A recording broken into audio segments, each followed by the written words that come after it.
Oh, I have a little dragon. It's white, so you can't really see it. Oh, It's a little beanie baby dragon. we are live. Roll high and subscribe. Roll high and subscribe. Definitely. Little dragon. What's that dragon from? A giant bag of stuffed animals that we have. I Oh, just yeah? randomly found. I was digging through for toys and I found a dragon. Oh, we have a little dragon. Kaka. Kaka. Well, no. More. Rawr. Right. So, welcome. Yeah, as Chris said, welcome back. I had a funny thing. I was doing some world building earlier today, Okay. and this is just before we get into our topics.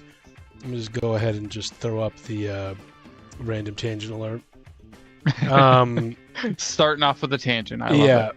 the I was telling you about how there's a stratosphere, there's the mesosphere, whatever, and then the exosphere. There's 4 or 5 of them. Like when you go from the ground to Yeah, space. to space. So I'm like, okay, we're sailing, we're in the Sky Kingdom. Like, how can I build more to my world? And I just did a whole bunch of research. I am now like so much more like educated just on that stuff because of D&D. It's absolutely crazy. Yeah. And then add into the equation that the world's flat. Like, how does that affect the stratosphere? And the answer is, who knows? Hey. It may not. It was funny. Yeah, one of the flat world things was like gravity doesn't. It's not. It might be stronger in the middle than it is, and then things might actually be leaning Out on the sides. out, which is cool. Interesting. Yeah, so I've just, felt like sharing that with you. Well, your deep rabbit hole of atmospheric knowledge. Yeah. All right, let's get into it. What did you? What was the topic for this? Let's talk Lord to start off. Well, the topic I wanted to discuss with Spencer yes. is something that we both have been taking part in as early as a couple days ago, is branching outside of that long-term campaign that you're playing to maybe do a one-shot or join another campaign, or just to mix it up a little, like how we swap DMing, but we're still in that same campaign, same games, same themes, same storyline. But we are playing in a game with Adam, who plays Turgan. He is DMing, and he built took a Mad Max world and modified it himself and added a bunch of homebrew stuff that he liked to it, and is creating this different world that we're playing in.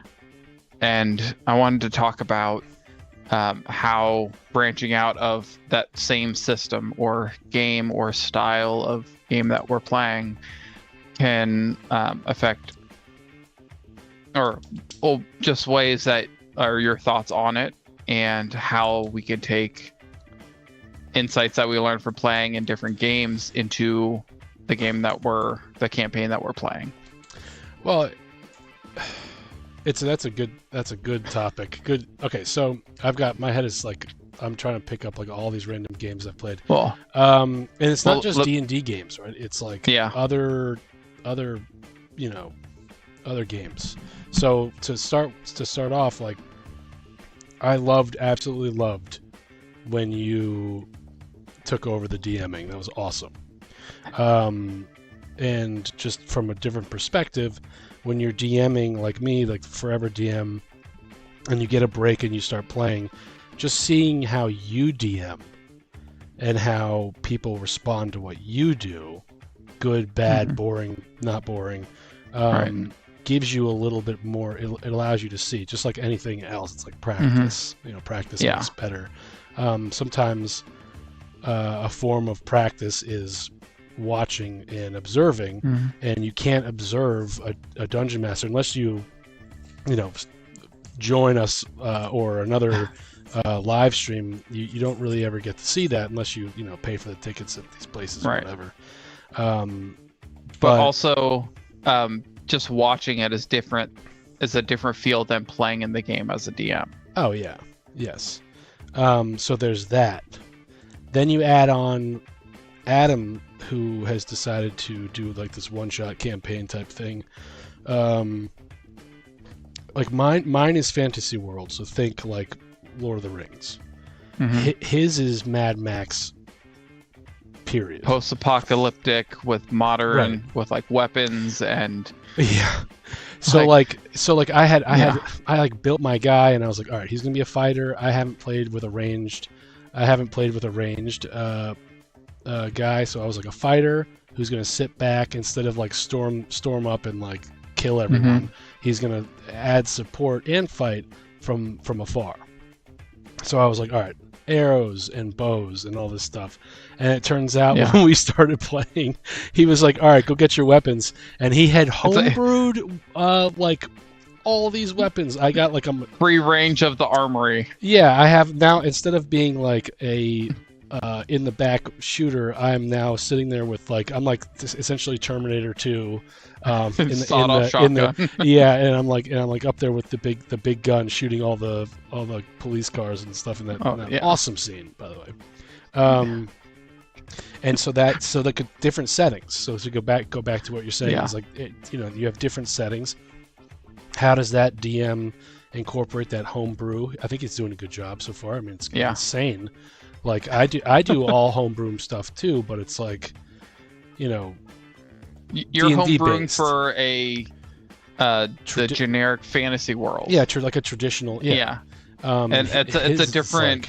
It's a different style of homebrew that you need for a post-apocalyptic wasteland. Yeah, and to like sort of tee off into it. Yeah. I feel like Shadowrun is very similar to it's a lot more detailed than D&D. To me, I played it with my brother when I was real young, and we probably didn't play it correctly, but it was all in your head, and it was it was so much detail. My God, you're not just getting guns; you're like changing your arm, you're upgrading. It's insane. Very fun if you have time for it, and patience for it. But like playing games like that, I would imagine, maybe Adam might want to, or maybe Adam might want to, just take a glance at those games, or at the rule book or such. But to go with that with other games, Warhammer. I love Warhammer.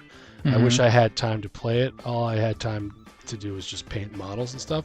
But like the tactics in the way you do the battles, or the scenarios. Like my brother had a book, and we would play it, and he had a book of like battles, like famous battles that happened in the series, and depending on who wins, you go to page 22. Wow. Yeah. That type of thing. And it's all set up, and the battles are all set up differently. Like D&D can be, you go here, boom, boom, boom, boom. You go here, boom, boom, and you do the similar things, and it can get somewhat boring. But when I did that one game of Warhammer, and Warhammer is very tedious, it's very long, it takes like an hour to do a turn, if you're not like an expert and stuff. He had set up the models, and the specific scenarios said, okay, my guys don't know you're there. Your goal is to go in quietly and try to steal this thing. And then once you steal it, then then you fight it out. And you have to survive 6 turns for the evac ship. So I took that, and I literally brought it into our Dungeons and Dragons campaign when we did the zombie, actually the second episode of our 3 years ago. Well, I think that's a great way of bringing large battles into a game that's typically focused on small things. So like, if you're bogged down with like a big to-do, a big battle, or a big I'm having issues right now with like the ship. It's so hard for me to manage the ship in an interesting way, because it's traveling on a ship is supposed to be a little bit more involved than, you know, you're riding on a camel or you're walking. So maybe I go back and look at some of those mechanics.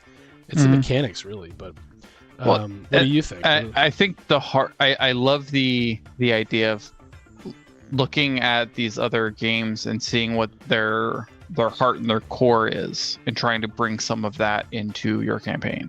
It's just all of this inspiration, just like music and movies and everything else. But I think the challenge is what you're talking about, finding the mechanics to make it work. And because you're bringing another idea of a game into one that's not really designed for it. And that's always hard. But I think a lot of it is understanding the theme or the idea or the concept that you're trying to bring in, and the mechanics are the rules. The rules are just like laws. They're there to help bring us boundaries when we need them. Right. If we're doing stuff in the middle and it doesn't really matter, we're having fun, so what? But if we need some guardrails to help guide us down the path because we're just floundering, that's where the rules are very helpful. Like for the skyship with the fuel, I think it's a simple.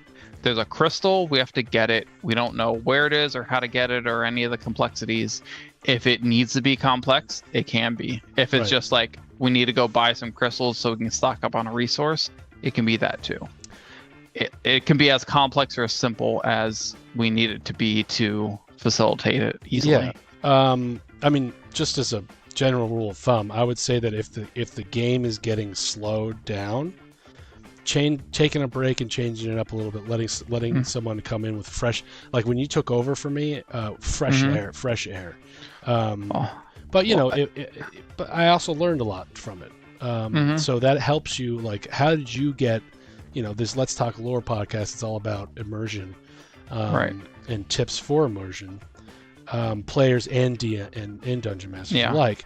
Like being a player in a completely different. I'm going to learn so much from this Adam. Absolutely. Mad Max thing. It's going to be insane. Yeah. Like what to do, what not to do, what worked, what didn't work. You know.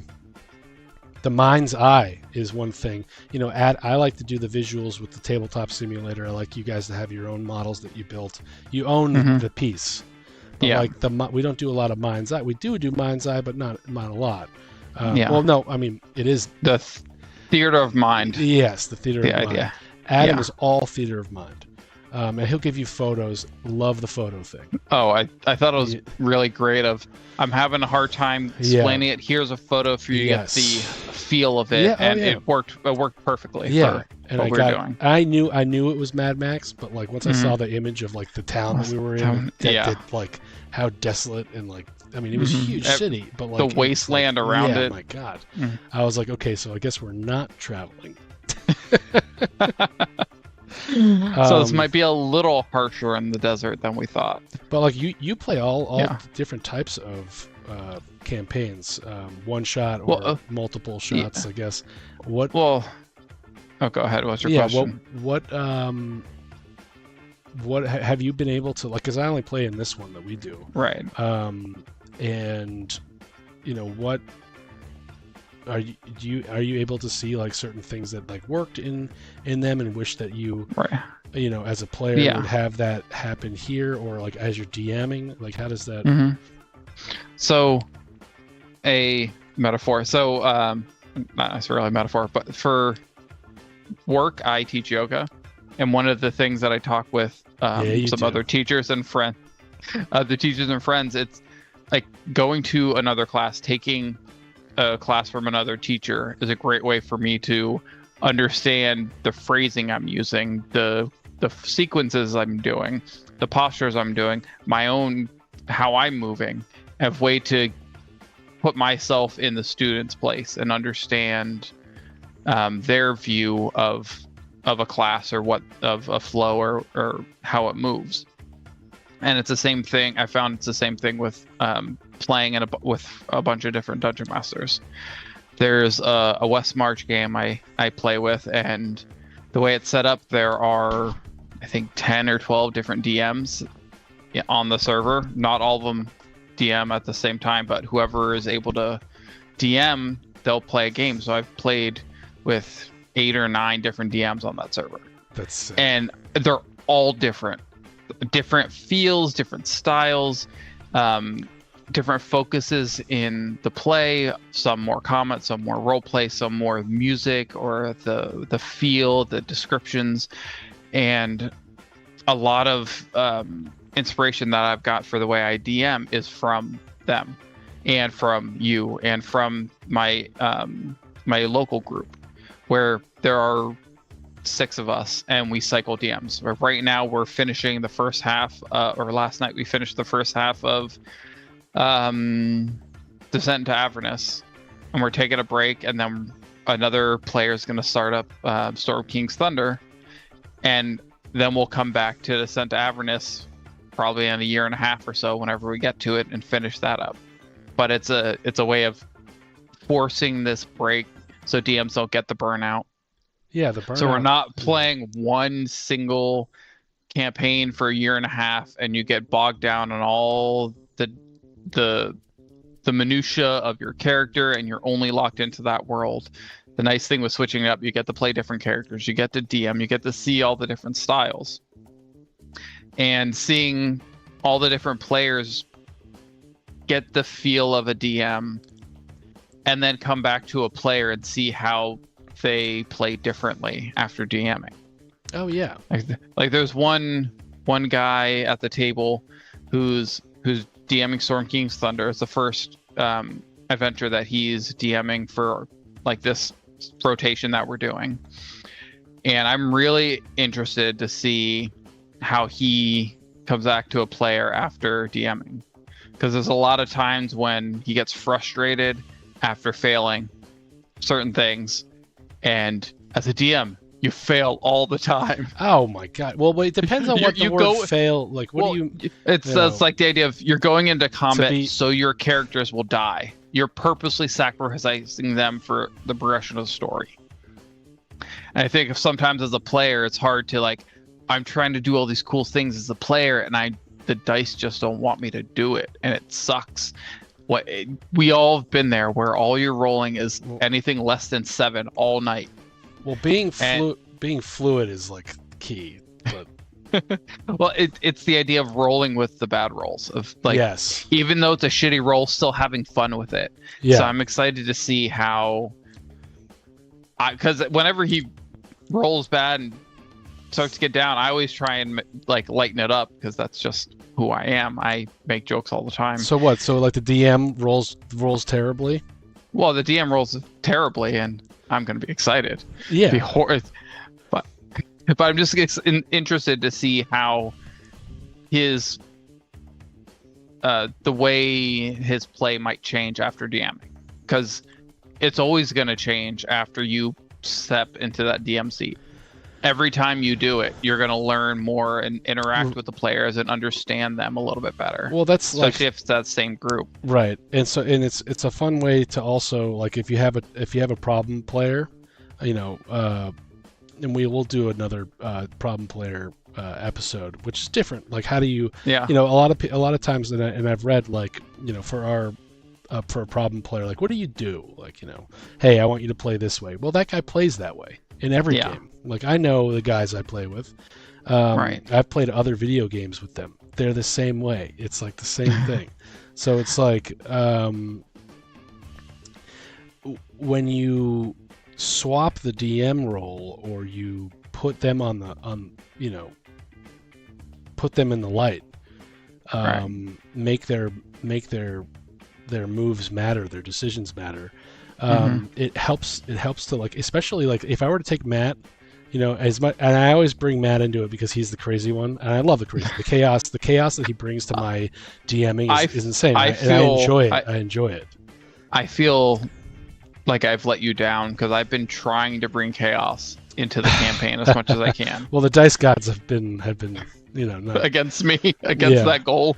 But it's like, you know, the player's only going to really understand how horrible it is when they purposefully, like, disrupt the stuff by sitting in that seat and doing a session. Mhm. So instead of like dismissing him, why don't you say, well, okay, you know what? Next session we're going to do a one session thing, and you're gonna DM it. Yep. You know, and show you how it's Well, done. and it's the idea of not trying to fuck with them or mess it up the whole time. Right. It's like being the fun player, playing it as you will, and it's letting the other thing is letting the DM or letting the player see it from the DM side. Right. Of like understand, oh yeah, it does kind of suck when a player's trying to force all of this really weird stuff into a situation that doesn't need it. Right.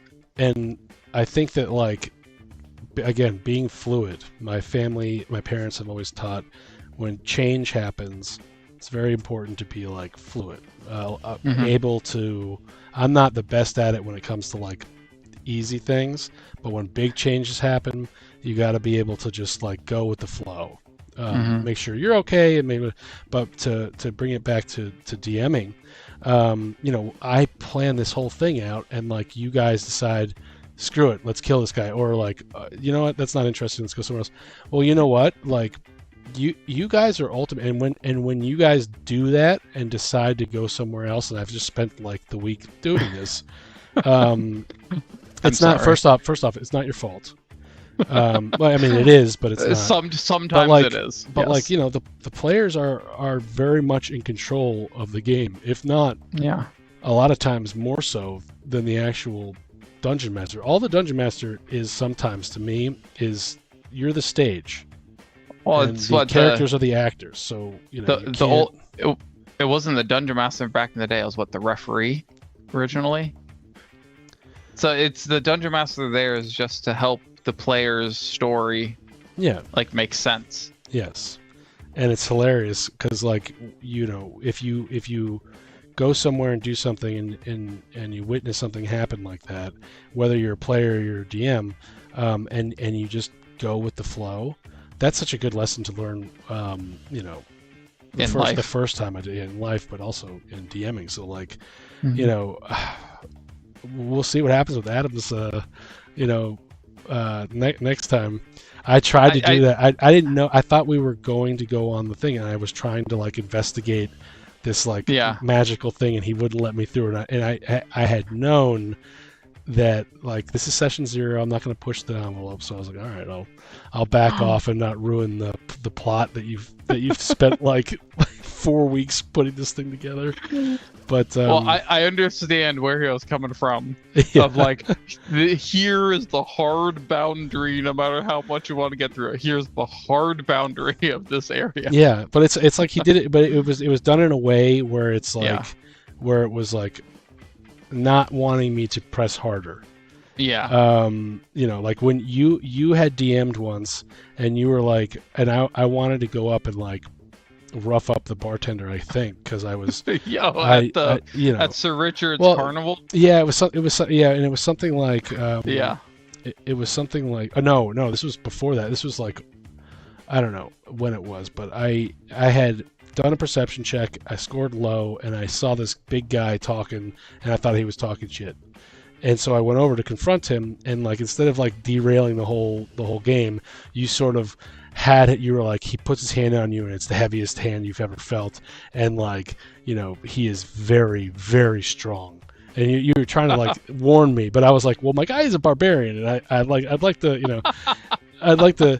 you know, do that. From that experience, to bring it back full circle to your from that experience, when Adam did that to me, I was like, you know what, I'm not gonna derail here. I understand what is happening. I understand the mechanic being used. Yeah, but it's certainly interesting to see like what different games, whether it's another Dungeons and Dragons campaign, a different setting, or you know, your Shadowrun or your Warhammer or oh my gosh, Gloomhaven and Frosthaven, like there are tons of mechanics that you can just take and homebrew. It's just taking the mechanics that like really add value to it, and it's just to your gameplay and to the group's gameplay, and for DM to like the whole DMing, like just taking the Zelda Lost Forest idea of a wrong turn brings you back to the beginning was fucking awesome. I was happy that worked out. Well, it's as a DM, you want, like, well, for me as a DM, I want first thing everyone to have fun. Second one, the story to run smoothly. And the third, if I can throw some novel, unique, cool thing in that no one's ever done before, I want to do that. Just because it makes it different and doesn't make it feel repetitive. And that's what all those little cool homebrew mechanics do, is it brings that randomness, that uniqueness to the world instead of just the same old, same old. Yeah, and I think that's a good lesson for everyone. Yeah. Players too. It's not just the DM. Mm-hmm. What do you think, before we move on, what do you think are other games that like have influenced you in DMing or playing? Like for me, I had those, and we share similar. I think for me, it's Final Fantasy has a big impact on the way I view the world. Final Fantasy. Yeah. Yeah. I think I view the world as you have this. You have your like city pockets, like, or your towns or your areas where things happen, and then everything in the middle is just unknown. Right. It's like I'm going from this cool place to that cool place. Shit might happen in the middle. I have some tables that I might roll, but who knows what happens there? Yes. And that's the way it felt like in every Final Fantasy game. I was like, I'm going from here to there. Shit might happen in the middle. Yeah. One, Final Fantasy is huge. I love that too. That was like a big, not a huge influence, but definitely an influence, because I was just playing the remake of Final Fantasy VII with Cloud. That was the I asked you a long time ago. Yeah. Yeah. Found my CDs for the DVDs for PS2 Final Fantasy VII. That's hilarious. Last week. Oh gee. Yeah. Yep. And so like when we went to Trigard, it's so funny because like we just come out from the Underdark, where you have like, it's like crystal fields and mushrooms and like indigenous tribes and all this crap, and then you walk into like the most technologically evolved city. Yeah, everyone has guns, and it's really cool. I obviously Zelda. I would say obviously Zelda, but like I would say also Magic cards. Now they're owned by Wizards of the Coast, but they weren't before, I don't think. Right? Have they? Well, they were owned by Wizards, but Wizards bought D&D or bought TSR or whatever it was. Something.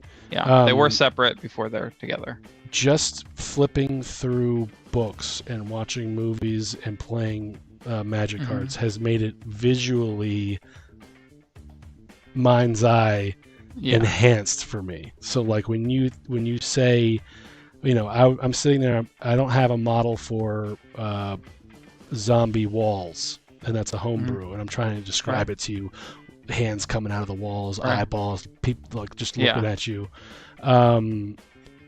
I have the visual from the Magic card of the black zombie wall. Like 05 an 05 0 attack 5 defense wall. So like that's anything really, but everything just helps fill the background of that mental image that you're trying to project. Oh yeah.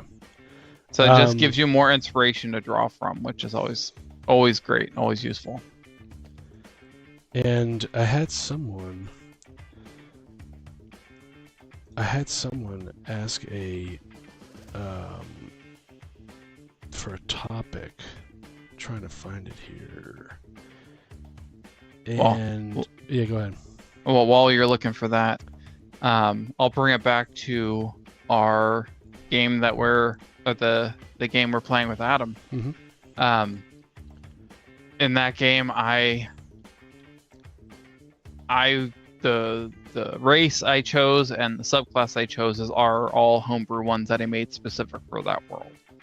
So one other thing that I'm starting to do, especially with this, is just dive in to that world specific stuff and just fully immerse yourself in that and see how these differences, this unique stuff that Adam's creating for this world, might change how I view playing every other subclass, or the way I see the character's race affecting how they play. Because there is this uniqueness to them. It's not just like, oh, I picked a race for stats or for abilities, or because it works with my class and all these other features. It's like I picked this because it was one specific to the story and I thought it sounded cool, and the subclass that ties to it. And really just encouraging diving fully into the homebrew uniqueness of the campaign, of the world. And I encourage everyone if whoever happens to be listening, if a DM gives you a bunch of homebrew stuff for their specific campaign, take it. If it's going to be broken, it's going to be fun. It doesn't really matter. It's just going to make it more, allow you to dive deeper into their story. His homebrew weapons thing of reloading is going to break things. Yes. Because his monsters aren't going to be reloading. The monsters are not reloading. The guys with guns will reload, making it even and slow. But the monster, you're having a dragon essentially come at you that we're going after, and it's going to be attacking you. You're going to waste half a turn reloading? I don't know. I mean, get the gunner feat. But it is. Then you don't have to. But then again, it might work because the world that you're playing is, again, it's Mad Max. Like, your decisions really matter there. So maybe that's the point. Maybe that's the point. That's why I chose a heavy magic user. That's why I got a turtle, so I can go on my shell. Peace. Screw this world. I'm out. Yeah, I was gonna have you throw me over the guards so I could get to see what was over there. I am too weak to throw you. Not the blue guy. Yeah, not Zach's blue guy. Yeah, that's good. But, I like that. I like your summarization there. That was good. Yeah. But playing a different system allows you to have different stories and different memories and different themes to really pick up on. So, like, we had the one combat encounter in our session 0, and it turned into utter mayhem. And it's just some foreshadowing of what the rest of the campaign's going to be, and I'm so excited for it. I don't know where I was going, but throwing a vial of acid and melding two people together. Yes. With it for some. The weapons thing is insane. Homebrew weapons. Like the feel that it's allowing of a lot more creativity in the play. Mm-hmm. Of like, let's see what happens, and I'm gonna make up something hilarious and fun that works with it. And I think that's something I'm gonna start picking up on, or trying to incorporate more to the gameplay, is let all this crazy shit happen. Yeah, let it happen. Be fluid. Yeah, and learn pick up things. Don't just stare at your phone and whatnot, I guess. Yeah. I had this. Throw a Molotov cocktail at the side of a. And miss. If only that went inside. Yeah, I should have thrown a grenade. This guy had asked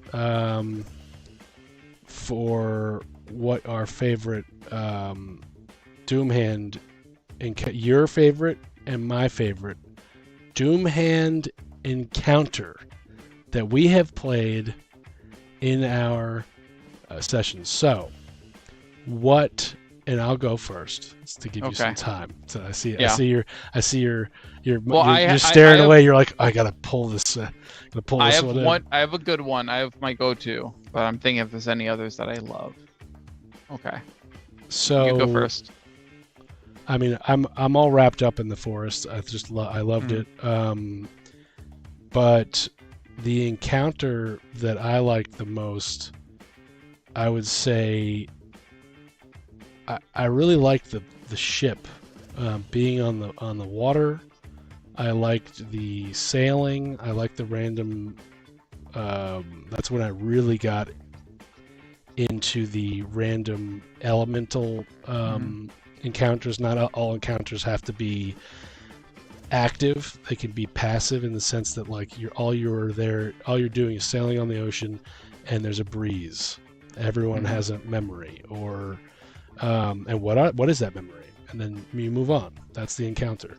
Or like, you see something in the distance. Yeah. You see storm clouds over to the south. Right. Or you see a big shadow in the water. Mm-hmm. Or you run into a wall. I just like the wall was huge. You did the Truman Show. You nailed a wall and a door opened. Your boat runs into and crashes into the sky, and a door opens up, and that was the ending of the session. Like, I had no idea. Great. That was a random table that changed the entire story. That actually started the flat world part of it. So that was my favorite encounter, and it was given to me from a random. I looked up. I get like 100 encounters, and usually there's like 20 passive weather or environmental ones, or like a storm or some kind. Then there's like a bunch of NPCs. Then there's a bunch of combat ones, and there's this and that. And then I have specific Doomhand ones that I want to have happen, but I roll those. Right. And this one was just a random one where it just said the guys run into a wall. wall. Now, what would have happened if that happened in the middle of the session? I have no idea. We would have figured it out. That was my Trudy. I think the lady's name was Irv, who asked me this. That was my favorite encounter, was the running in the Truman Show wall. Yeah. Nice. I really enjoyed that, and because that started the Mind Flayer stuff.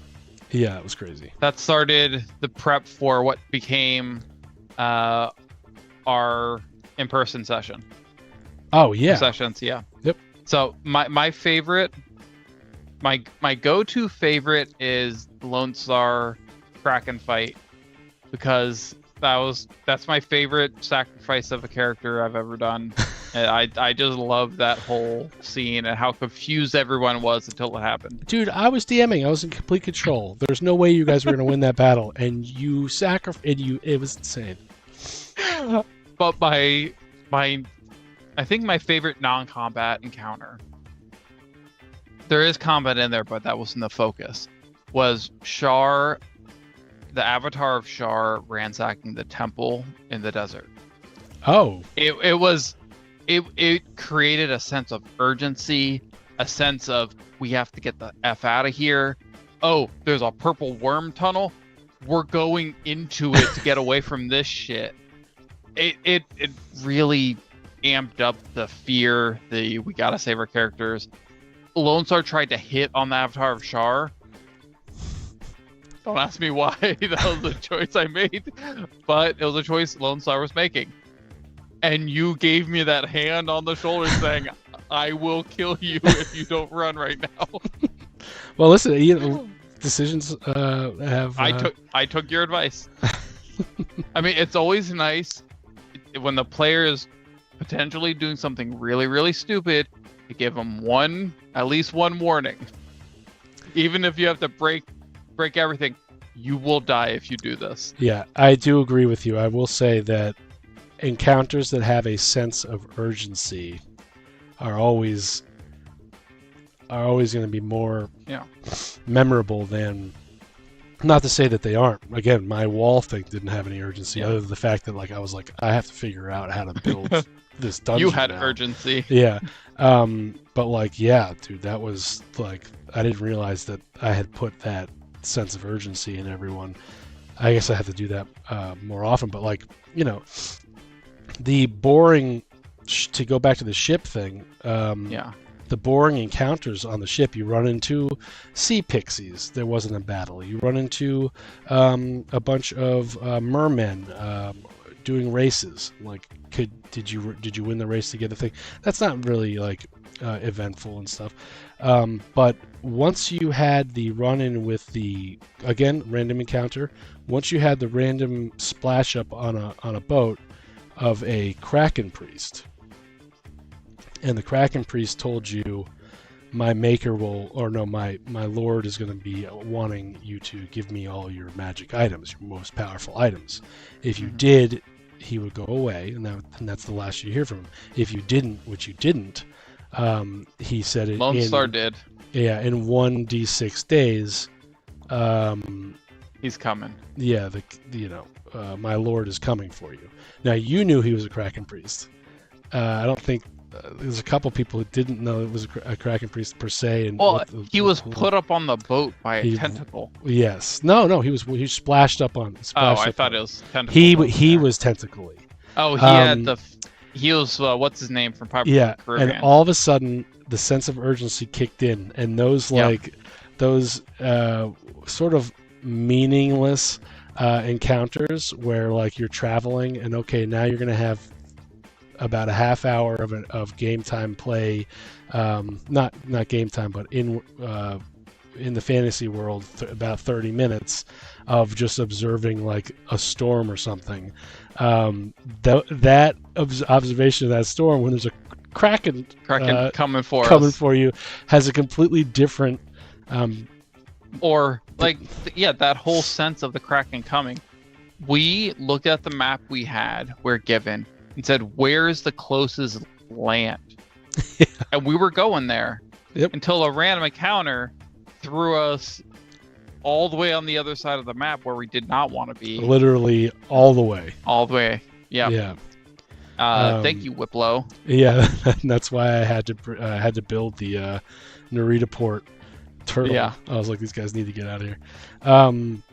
Cool. So actually, at least I know now that like the sense of urgency and randomness is our. I guess mine was the sort of very random table roll. It wasn't even like part of the story of the ocean. It just happened. I had to sort of facilitate that and bring it into the story, which was a success, I think, so far. Yeah, I agree. And then yours is sense of urgency, essentially. Like that's huge. Yeah. Cool. Yeah. Well, I think for me, like any fight where it's like if you're in a fight or a situation or a skill check or something, and it's like, I can't decide what to do, but I need to make a decision now. We have to do this now. I'm just going to go with this and see. Hopefully it works. That's what I love. Yeah, for sure. And then finally, the grand finale topic, Chris. Okay. Are you ready? Sure.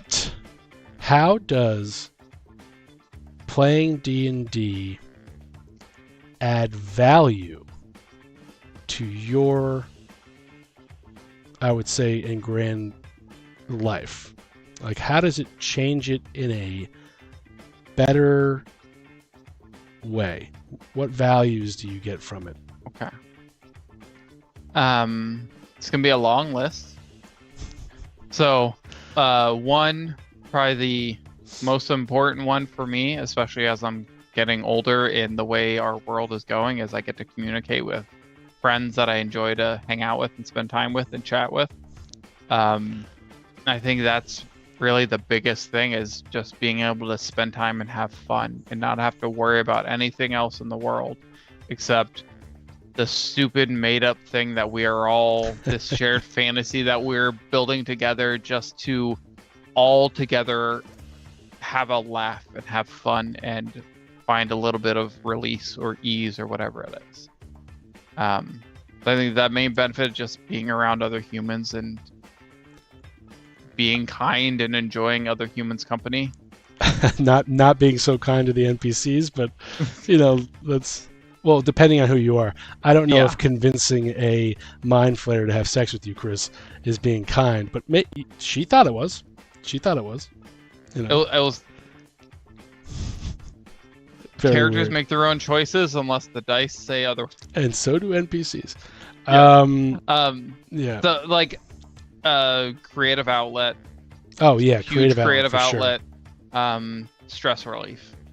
Like, I can't tell you how many times I've had a really stressful, busy, crazy day, and just being able to sit down, having that like time with like a couple hours, even if it's a shorter session, a couple hours of like the escapism a little bit of it. Of like, I still have my phone. I'm still responding to a text for work or something if I need to. But it's like, my focus is being here with friends and finding a way to relax.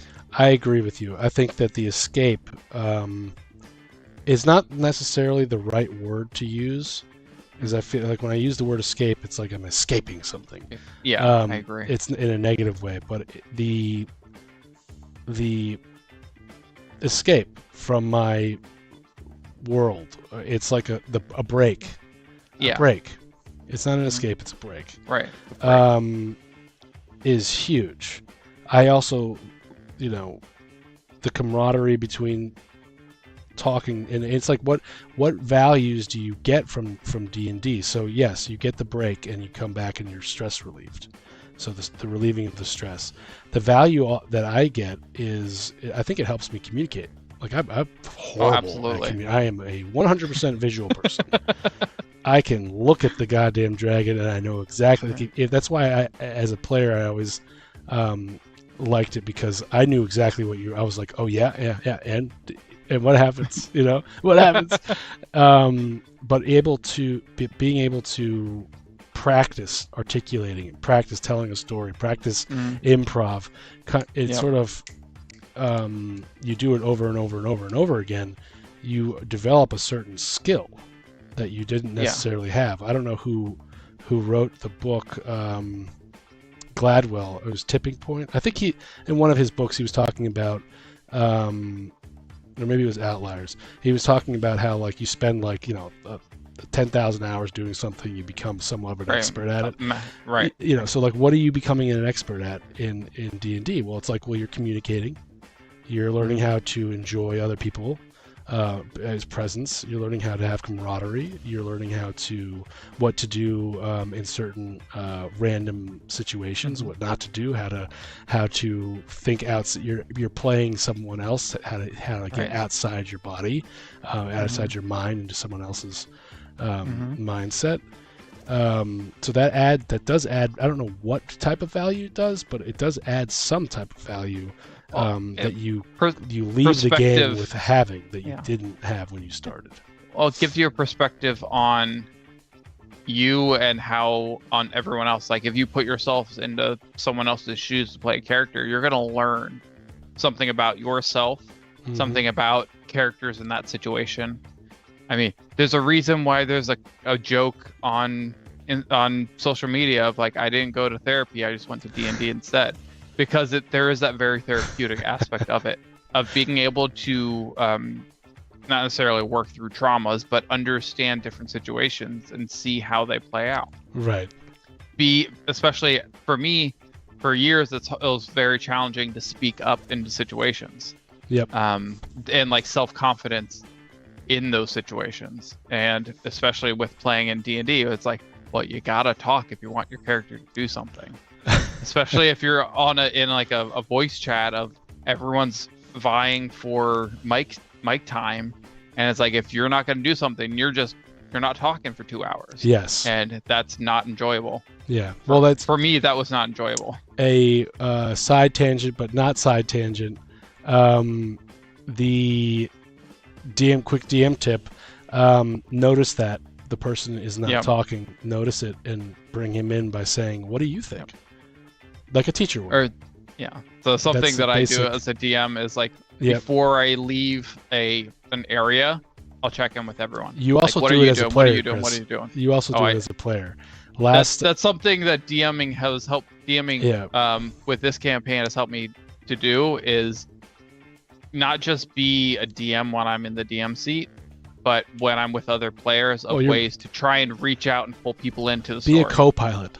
That's what the players need to. They need to learn that sometimes you need to be a co-pilot. Yes, you fucking destroy the world and you ruin everything I have planned and you break the game as much as you can. But that's why you are also a co-pilot. So when you're done destroying the engine, Scotty comes up to Kirk and he's like, "Well, the engine's destroyed, sir. What do we do now?" But yeah, I would say that learning, fine-tuning your social engagements can be done through this. Absolutely. For sure. And the creativity aspect of it is very enjoyable, and I like also like talking about it. Like, I'm not really worried about spoiler alerts. I don't do the spoilers. I think sometimes I have a big spoiler coming up, and I'm trying so hard not to tell people, and then you guys make a left instead of a right. And it doesn't matter. Well, it comes back later, but it's like it's Right. actually better that time. Oh. It comes back later, but I am terrible, like terrible at keeping secrets. So I can't keep secrets when I'm DMing. If I need to, it's on a piece of paper that I don't look at, and I have to purposely try and forget. Yeah, I just think there's like such a creative aspect to it, and it's also like all those movies I've watched, all those other games I've played, all those everything that I've read fiction-wise, from like the Homer to Lord of the Flies to Lord of the Rings to whatever, to all the Marvel movies, and then like Walking Dead, and obviously Game of Thrones, and Terminator. I keep bringing that up. Eventually I'm gonna have one. It feels like it's coming. It's like that time spent is coming to some sort of fruition. I don't know. Like, here it is. Like all that study you were doing was for a reason. It was preparing you to present all of this. Yeah, and it's really enjoyable experience, especially like I've got good players. Mandatory that we play every other. When you set a time, it's mandatory that you play, even no matter how many people show up. You still play, even if it's just two. But I just think that and then planning things, like even like, so like a benefit from playing D&D and going through the struggles of making a plan, I learned that just show up. Mm-hmm. Show up to the engagements that you say that you're going to, and through this action, if you haven't, I've always shown up. I've always shown up to certain things the things I say that I'm going to, but obviously you cancel last minute because of emergency, whatever. But the more the merrier. Show up. When you decide to skip out on something, you are detracting from other people's fun. So I imagine taking that from like D&D, like you got a couple guys who are flaky that don't show up. Now like the game has changed. Everything that I've put, the time I spent this week designing it has detracted a little bit if you let it, which we don't, but it can. But taking that lesson and then applying it to the real world, like when you don't show up to something, you are limiting potentially the experience of the other people by not being present, which is another lesson that's not easily learned, I think.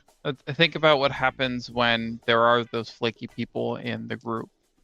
As a player, you're less inclined to engage with them, to create those bigger stories, those longer fulfillments of really trying to like pull them into the story as involved as you are. Right. And if you take that to the real world, it's the same thing. If you're working on a project with someone and they're just flaky and don't want to be there, you're just going to do it yourself. You're not going to bring them into it, and it's not the purpose of having the group there. You have the group there to work together, to do stuff together. Yes. It's like, do you want to play? Are you Tom Brady? Did you guys come here to watch Tom Brady play, the best player in the world, or did you want to see a great team? Right. Team chemistry is huge. So when you don't show up, your team suffers, and that's the lesson that you can learn from D&D. Also, simple math. I've learned that I am horrible at just counting numbers. If you give me a random, like, hey Spencer, what's for? I could do a multiplication, but I price all the bills and stuff. But you give me roll me 3d6. It takes me like 20 minutes. I'm like, skip my turn. It's- I'll be back.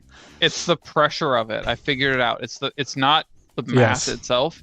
It's the everyone is waiting for me to add 6 and 5, and I don't know why I can't do this, but it's hard, and I have to use my fingers now for some stupid reason instead of saying 11. Here's like a flip side of our topic of like what you learn from D&D that can be applied to real life. You know, we would in college, you and I we would and others obviously, we would sit on the porch and we would spin, or we would play what's it called, Yahtzee. And man, I was bad at adding that up. Oh my god! And then you play drinking Yahtzee, and it's like, now I'm really bad. Now I'm just making up numbers. I'm like, no one cares. No one cares if I failed, but that carries into the game sessions. So if you're thinking that you're going to be better at math just because it's less dice, you're wrong. You're sorely wrong. As a GM, I'm like, okay, now this bad thing happens to you. Everyone, the group splits 10 bludgeoning damage from like, a fallen wall or something, because I don't want to kill the guy. I'd rather spread it out. And I roll the dice, and everyone's like waiting. I'm like, oh my god. But there's a reason why I've rolled, except for like once or twice, like the 8 d6s or the 10 d6s or whatever the stupid spells I've been casting lately are. I'm like, I'm just gonna thank you D&D Beyond. I'm just gonna click that and do the math for me instead of sitting here making everyone wait for me. Other things. So we got creativity. You got sportsmanship and team gameplay. You got bad counting on dice. Problem solving. I personally am someone who says they're terrible at riddles and puzzles and everything of the like. It's a great place to get better at it because it's the one kind of puzzle where a barbarian can solve everything. Like, I'm just gonna break this. I'm frustrated with this puzzle now. I'm just gonna break it with my hammer. But that doesn't translate to the real world because you can't just break every puzzle that you can't solve. Like a file watcher says, like fireball, like the spreading the damage. Yes, that's exactly right. Yeah, of course. I think problem solving is huge. Like, so you get together with a group, and what you learn from D&D that you can apply to the real world. You're in a group project, and you play D&D, and let's say you had a group project. You're playing, and then you're playing D&D. There's a puzzle, and you can't figure it out. Everyone has specific things that they're better at than other people. Just like playing, let's bring it back to screw the group project. Let's go to trivia nights. Like, dude, you're obviously I'm gonna know more about the WWF than you, Chris. Like, obviously. Wait, maybe. Time period, yeah. Time period. Yes, time period. Time period. Okay, I take that back. Obviously, I would know plumbing, right? Like, yes. You would probably, if there was a question about yoga or like the Zen, hospitality, hospitality business, chakras. Like, I'm gonna be happy that you're on my team. Like, but yeah, problem solving. One of the things that I learned, not like learned, but re-emphasized in my life is that, and you said it to me once, and I was actually very stressed out with what was going. Just a lot of changes in my life. I got kids, family, whatever, and work. And you said to me, not all. We did a Let's Talk Lore. It was not all problems have solutions. Not all puzzles have to have solutions. So you take that and you apply it to your life. You don't have to know everything. You don't have to solve everything. It will go on, and someone will pick the ball up and help you get it done. But I really like that. Was a good little like moral lesson. It's not like, I just feel like the game is set up in a way that like you really, the social interaction is so key, and it's so helpful to develop like your senses of like yourself almost. I keep telling my wife, who does the behavioral therapy for, and I'm sure your wife, the therapist, would also agree, that like these kids that have these learning disabilities, they're so smart. They're so smart. If talk about math problems, like my God, they can remember like the digits on the top of taxi cabs, like and they will remember the taxi cab driver's certificate number. And they got into a cab once and said that to my wife, or they would take her phone and just play with their phones. They're young kids, like 5, whatever. And they're like looking at the phone number, seeing how it goes, and Jamie's showing them. And the next session, Jamie got off the phone with me, and the kid told Jamie my phone number, which was like creepy and insane. Like these kids, they're so smart, and they have these wires connected in a certain way that they're like, they're right there. But they have their wires are also not connected they're connected in a different way, where they have like social problems, or like communicating or behavioral issues. So they won't be able to interpret how what I'm saying affects you. So they don't know that I'm insulting you. They don't know that I'm behaving wrong, or whatever it is. Playing D&D, getting these kids in a game of D&D where you can escape your mind, and you're in the mind of another being, and you're seeing what works and what doesn't work. That, I promise, will bleed into the child's life. Will bleed through. I think that's the terminology. Will bleed through. Well, there's plenty of like social interaction and other concepts that have bled into my life. Absolutely. And if it will bleed into mine, it'll definitely bleed into theirs. I was like, I hate people so much, except for my D&D group. The joy has bled into my life, Well, and that's why we talked about eventually having a partnership, coming together, and having some games for maybe not her children or her kids or other kids. I'm gonna do it for sure. Yeah, we're definitely doing that. We're gonna, whether or not it's like, I'm gonna want to, we'll take photos of it, but we're not. This isn't for view counts. I think this is something that we want to do. It's a very good idea, and eventually, once we get going, we'll be able to spread word faster. But and one last thing that I learned from D&D that has helped me in my life is that it is sort of like a safe haven. I feel like there have been plenty of times where I have wanted to go out and have a drink, or waste my money and time doing something I shouldn't. Go to a sports game. Go to whatever. It's so enjoyable to me that I would rather be playing than those vices, and I really feel like. Maybe it's just me.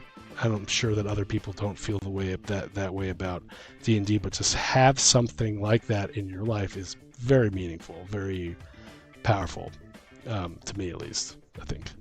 Well, like sitting down and playing, and I think the way we start every session that we play is it's a hangout for like 15-20 minutes. It's not always intended to be that way because of technical issues, but we're getting better.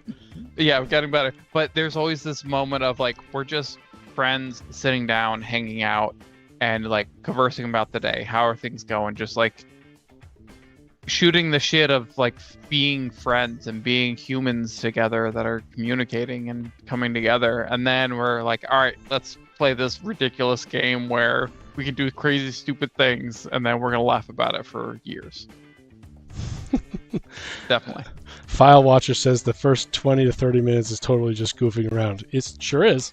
Got it. Yes. Can't just like can't escape this horrible existence and jump into a turtle with a Gatling gun right away. You got to warm up to that thing. Warm up. Especially if you're like, for our group, we chat in our group chat throughout the weeks, but we only like sit and talk every 2 weeks. It's true. And like we need not that me, moment dude. of, like, I abuse your text messages. I send you 4,000 text messages about everything. But you now know the reason why my wife was upset when she first met me. I'll let 10 messages come in before I respond because like I gotta sit down and read this and process it. I say it up front. I said, listen, I'm sorry for how many text messages I'm going to send you. Don't feel like you have to respond to all of them. But here's my wife whole does story. Joke that my boyfriend has sent me another message. Yeah, it's true. I think. I had a good one, but it just escaped my mind. Like that 20 minutes, that time of like where you're letting everything settle out so that we can focus on what we want to focus on. We're let all the day and all the stuff wear off, all the dust settle, like the heart rate of all of us sitting down. Almost all of us have children in our group. One is trying, but we're like, children bring stress in your life. And I will say, for me as a father with a child, and when I come to sit down, it takes a while for all of that tension from the day of work and then wanting to spend time and having to play chase for 3 hours. Like, let that settle out in that 20 minutes so that you can really enjoy the time we get to play. Mike Elmore says 15-minute warm up, and he plays with coworkers. So right after work they play, and he says it's usually just about 15 minutes of just ranting. A rant session right before of the work and stuff. That's hilarious. Yeah, for sure. My local game. You want to bring that baggage to the gameplay? No. The game starts at 7. We like most of the time we get there at like 6:30, 6:45, and it's always everyone just bitching about their work, about traffic, about something, whatever it is, and then it finally comes around. All right, who wants to do a recap? All that shit goes. We're on the game. It has to come out, or else you're going to bring it into it, or there'll be distractions. I agree. Yeah, I think the technical difficulties was hilarious, but it's a different way we do also stream, but yeah. Value to your life. You are now far more knowledgeable about how Streamlabs. That's what I was going to say. Thank you. So it's not just the streams. Like listen, a random tangent alert again. If anyone out there has issues streaming live, going to multiple places, and you need some advice, I have failed so many times and I have succeeded. So I know more about it than the average Joe. But what I was going to say was the world building aspect of D&D actually helps me learn different things that I wouldn't necessarily have the time or the energy to go learn. Mm-hmm. So like today I was telling you, okay, I am familiar with the fact that our world is probably, but it's going to be up to the dice, going to be flat, and you have an Underdark. There's an Upper Dark, there's a Middle Dark, and there's a Lower Dark. But now we're in a airship. Maybe I'm going to homebrew the Lower Dark, Upper Dark, and Upper Dark in our world. So you guys are trying to find the Sky Kingdom, but what it came down to was, what are those different layers going to be like, and how are they going to differentiate? So I told you this morning, I was like, okay, so now I know what I'm going to do for today. I'm going to be slowly, when I have a break every now and then, I'm going to research the stratosphere stuff. And like, I didn't realize that like it gets insanely hot, but then like the middle one is the coldest. Well, like it's the super, composition or one of them of, is super cold. Well, it's the composition of what is in that area and the pressure that allows it to be there. Yeah, it was really, and the really, gases that can hold together versus being pulled off in the space or gravity or yeah. all the other stuff. Learning all of these new concepts. I'm a space nerd, so all of that is stuff that I have heard in various other forums. So like seeing you text me all this cool atmospheric information that you're learning, I'm like, I love that you're taking time to learn this to make the world that much more immersive. Oh yeah. File Watcher says that he has his group. He's only 2 of us are married, and none of us have kids, which makes it so he can meet easily. On the contrary, Yes. my friend, having a group of people that have kids, it also makes it very easy to meet once every other week to play a game, because we can all sync up, and it's usually when the kids are asleep. Yeah. Well, and especially when you have children, it's like everything's on a schedule. Yeah, dude, but they go to bed. They go to bed at like they're supposed to go to bed at like 7:00. Well, but you know, that's why. However you do your thing. Margot goes to sleep at whenever the hell she wants. Sometimes she goes to sleep at 3 p.m. and then it's a nightmare. She's awake all night. Yeah, but you know, to go back to what you were saying, which making it more immersive. Making it more immersive. Yeah, the different things you learn, and like one thing that we talked about before, and I'm sure we're going to talk about it again, is like, you know, the different aspects of the world that we live in. The more you bring those just details, little bits, the taste of this or the feeling of that, you feel like you have just like, hey Matt, you're so tired. It's like you're playing a long game of basketball. Like he's a big basketball player, you know. So something like that he can feel, or like Chris, like you're zenning out on a hilltop or whatever, or like, you know, we've all gone into the forest and camped, you know. So we all have that. So like, what can you add? So what can you add from the real world in your descriptions that will bring the players in? Some of that has to do with just science and stuff. I really like that, because it's like, there is gravity, there is, you know, there is a way to get under to go underwater without breathing mechanisms. You know, there is. So like, the more you add from the real world, it does make it more immersive. But when you do the research and you learn this stuff, it adds it even more, because now you could really describe it, and you also know about it. And then when you leave the game, you know all this stuff. Have knowledge. It's crazy. Like, I didn't know it's 375 miles to like the space area. I mean, you can't survive there, but it's like, I think that's like when it stops. There's no like firm outer edge. Yeah. That I didn't know. Dependent on the gravity that changes around the Earth a little. But like, the initial was it 50 miles? The U.S. claims is the 53. I thought it was 50 for the U.S. barrier. Maybe the U.S. is different. It's 80 kilometers for the international Kármán line. I had 53, but that might be 53. Whatever it's about 50. Yeah. But I didn't. But you can't breathe at past 7.5. Like, that's I think that's right. Yeah. Well, the suggestion I have for you: simplify the atmosphere. Oh yeah. Well, make it maybe 3 layers.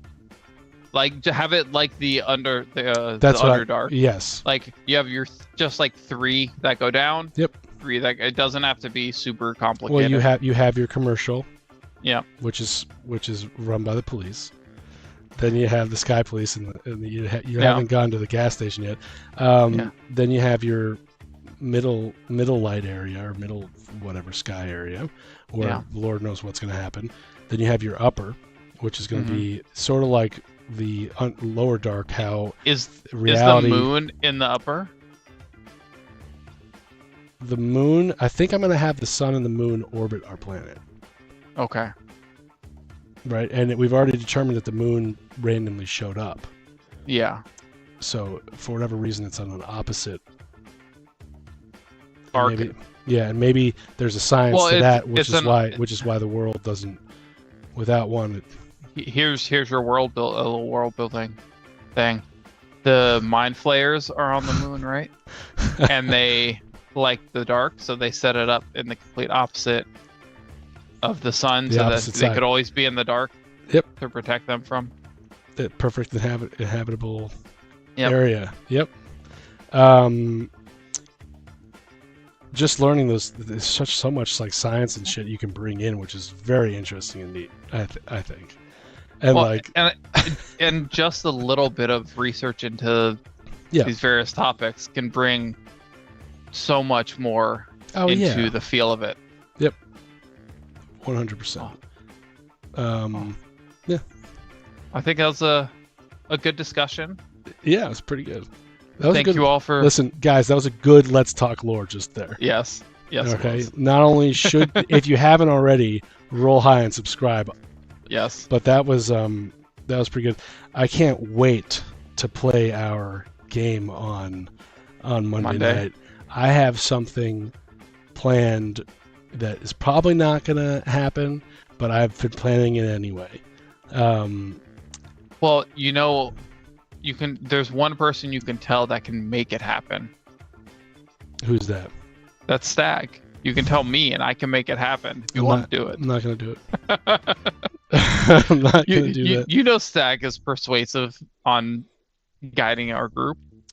Yeah, well, first off, you guys have to. A perfect ending to a session is have one or all the players come up with a story for next time. Who's going to be telling the campfire story, or who's going to be telling at the very end of the session. And the session ends here, but right before we go, Stag, you have a memory from a long time ago, and you cannot help but articulate it to the group. The next session will open up with you articulating that to the group. That's a cool fucking Give players homework. Cliffhanger, dude. Cliffhanger. Yeah. Make your own cliffhanger. Yeah. And so I gave you guys that. Yeah. I'm glad you reminded me, and I think we need to remind the rest of the group. I'm not. I'm forgetting. Listen, you're gonna make me NPC world build by asking my guy, who I just came up with his name. It's Bob Schlock. You're gonna ask him where he's from, what he does, like where's his how many kids he have. Like I was hoping you would improv that. I that's did. My goal is to I get did. all that improv, just like yeah. So I'm not. It doesn't matter backstory. Let's just get some random shit out here. I, as a DM, am not going to be handing out reminders unless it's absolutely imperative. You can do it, though. Okay. So I'm going to clip the end of the last session where we have the reminders and then send it to the group to see if people actually watch what we send them. Yeah, that's my test. That's hilarious. That's very funny. Anyway, join us live Monday night for Agoth Doomhand and the Skulls of Power. And we'll see you in 2 weeks for another... Let's talk lore. Actually, no, 2 weeks. I think we are... That's when we're doing the thing for the other game. The 23rd. Oh, for Adams. We're doing Adams, but that's going to be on Discord. I don't think he streams that live, but I'm going to try to... No, but we're not going to be on Let's Talk Lore, because that's the same day. No, it's not. 2 weeks is the 23rd. Oh, well, we'll do it for a different day then. Yeah, so keep an eye out